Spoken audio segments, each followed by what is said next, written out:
और आपको बराह रास्त लिए चलते हैं वज़ीर आज़म पाकिस्तान इमरान खान इस वक्त गुफ्तगू कर रहे हैं। Extremely, I mean, I was just listening to some of the things you said. It's really the sort of things we have talked about in these past 2.5 years. Our main concern, my government's concern, is to lift our people out of poverty.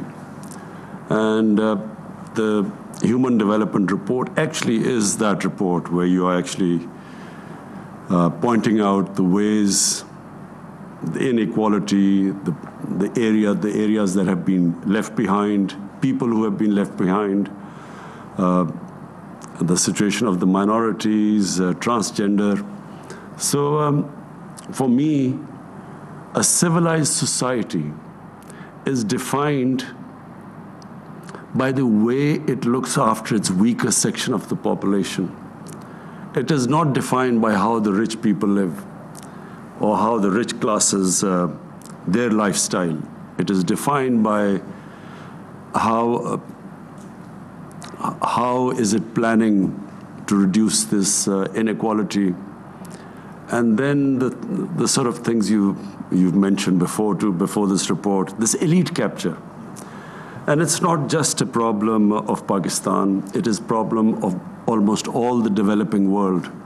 It is also, of course, a problem in the richer countries, where you see this incredible situation of about the last time, I think maybe it was the UNDP report, I'm not sure, where around about 60 people own about the same amount of wealth as about 3.5 billion people on this earth, which are shocking figures, because there has to be something wrong with the world order where such inequality exists and such, on one side, such opulence or wealth that can never be spent in 10 lifetimes, and on the other hand, you have extreme poverty. And then with COVID, which is all it has done is that it has made poor people, whether they're in rich countries or in the poor countries, it's made them poorer.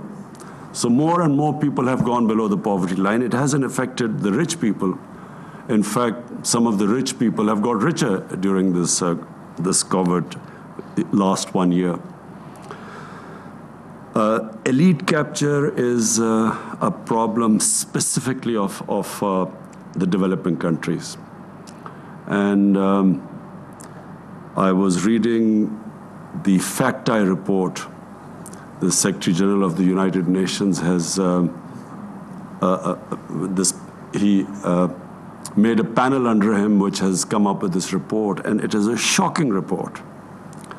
The report is that every year, $1 trillion leave developing countries into tax havens or into properties in richer countries. And that $7 trillion of these poor countries, money laundered out of the countries, is parked in safe tax havens and leaving the poor countries. So basically, this is, if I just look at the world, this one fact is the reason behind this huge inequality in this world and the cause of huge poverty, because when this sort of money leaves the poor countries, employment is created in the countries it is destined for. So the poor countries are not only deprived of employment which this money could provide, not only does it also create poverty because this is the money that could be spent on human development, but it also affects the currency. Because when so many dollars leave the poor countries, the currency gets affected. And when the currency gets affected and when it devalues, it causes more poverty and inflation. So this is a vicious cycle going on. And really, unless something is done about it, I'm scared that the richer countries will have to build these walls to keep these immigrants, economic immigrants out who will be trying desperately, risking their lives to get to richer countries. So this is the one factor which, in my opinion, is causing more deaths in this world, poverty, misery in this world. And unfortunately, the richer countries, there is no incentive to stop this outflow from the poor countries of illicit money, because they gain from it. Now I come to the elite capture in our country, in our experience of 2.5 years. I'm proud to say that we are the first government that has gone after the cartels. No one in our history has gone after the most powerful sugar cartel. All it does is it just jacks up the sugar prices, and sugar is consumed amongst the poor people the most, because it's like the dessert of a poor family. And the children in poor families, sugar is everything, and therefore, because it's consumed by the masses, therefore the sort of profits that are made by jacking up the sugar prices by the cartels, and because the cartels are all very powerful and connected politically, so this is the first time a government has taken this step. And we intend, we've strengthened the Competition Commission again to stop these cartels from making these mega profits at the expense of the people who actually then bear the burden because of inflation, and they get poorer. What I was very proud of this report was the performance of Khyber Pakhtunkhwa, a province that was devastated when in 2013, when we took over the province, it was devastated by the war on terror. There were bomb attacks going on. The people had migrated from Pakhtunkhwa to Islamabad or other cities because of the danger to their lives and the insecurity. And so it gives me great pleasure to have what you pointed out, what the report says, that the province that reduced poverty the greatest and developed its human beings the greatest was KP, and it has almost caught up with Punjab. So that is a source of great satisfaction for my government. I'm also very proud of the way in COVID during this last 1 year, the way we came out with this Asas program, and Sania deserves all the credit for disbursing this huge amount of money in the shortest space of time, and when no one could say that there was any sort of political type of distribution, or there was any, I noticed that in Lebanon people were out in the streets and they felt that the money distributed during COVID was distributed on political basis and wasn't equitably distributed, and I'm very proud that no one could say that about us. Your point, Dr. Pasha, that now that we are having probably a very scary third wave, in some ways actually it is more scary than the first wave. Second wave wasn't that bad. So we are going to speak to the IMF because we see disruptions ahead. And just when our economy was recovering and all the indicators were positive, unfortunately now we will have to review the whole situation and a new Asas program, because the service industry has been badly hit everywhere in the world, but in Pakistan our service industry has been really badly hit. And now with this third wave we will have to give incentive packages.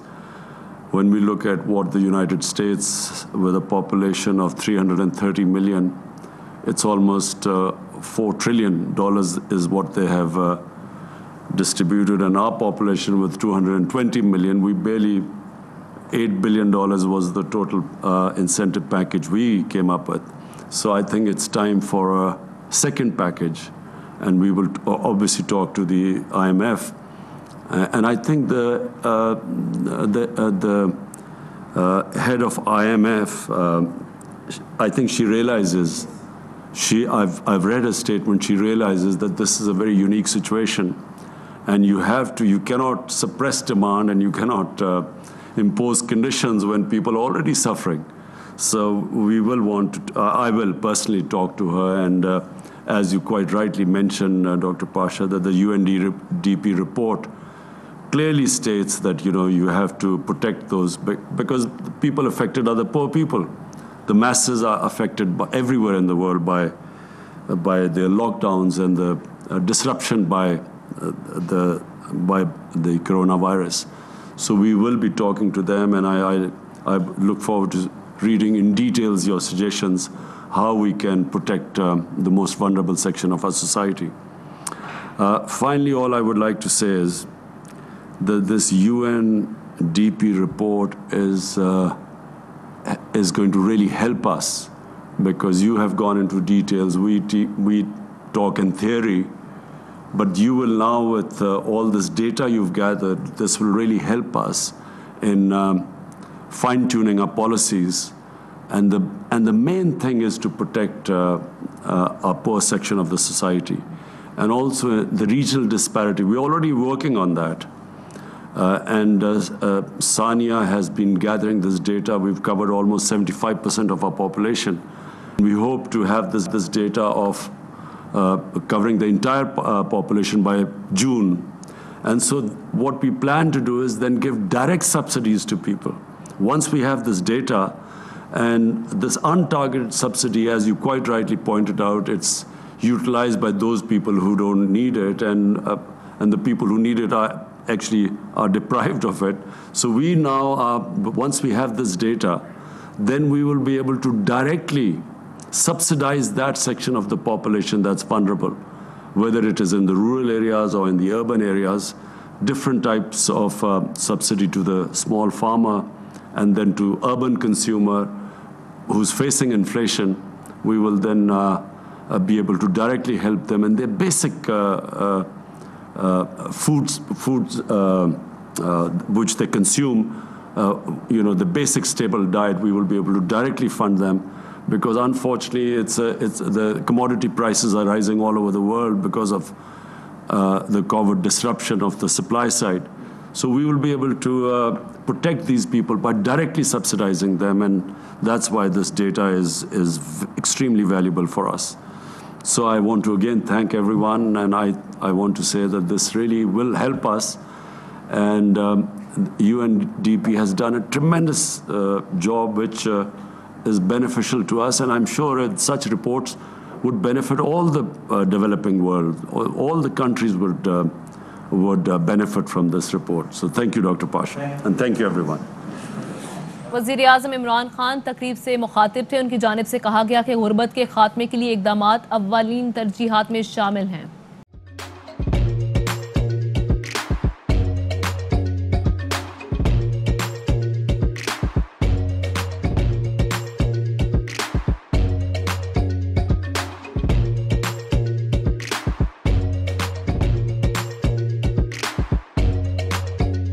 Instead of saving up for a new toy or a trip to Disney World, a 7-year-old بدلاً من توفير لعبة جديدة 来自阿拉巴马州的一名7岁女孩没有花 एक नए खिलौने या Disney world की यात्रा के लिए बचत करने के बजाय Alabama Anstatt für ein neues Spielzeug oder eine Reise nach Disney World zu sparen, hat Anstatt für un neues Spielzeug oder eine Reise nach Disney World zu sparen,